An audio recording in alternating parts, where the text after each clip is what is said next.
উৎপাদকে বিশ্লেষণ করো। x⁴ minus 5x³ minus 14x²।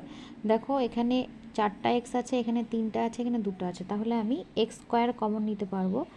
x² যদি কমন নিই তাহলে এখানে কি পড়ে থাকবে, অবশিষ্ট x² মাইনাস 5, 3টা এক্সের মধ্যে 2টো নিয়েছি তাহলে একটা এক্স থাকবে, মানে মাইনাস 5x মাইনাস এখানে 14x² ছিল, x² কমন নিয়েছি তাহলে থাকবে 14। এবার দেখো 14কে আমি যদি ভাঙাই 7 2 14, তাহলে 5-এর পরিবর্তে লিখব 7 বিয়োগ 2, যেহেতু এখানে মাইনাস বা বিয়োগ চিহ্ন আছে তাহলে লিখছি x² minus 7 minus 2 into x minus 14।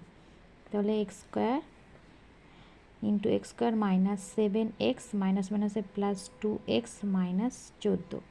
প্রথম দুটো পদ থেকে আমি x কমন নেব, তাহলে থাকবে x মাইনাস 7, পরের দুটো পদ থেকে 2 কমন নিলে x মাইনাস 7। তাহলে অ্যান্সার হচ্ছে x²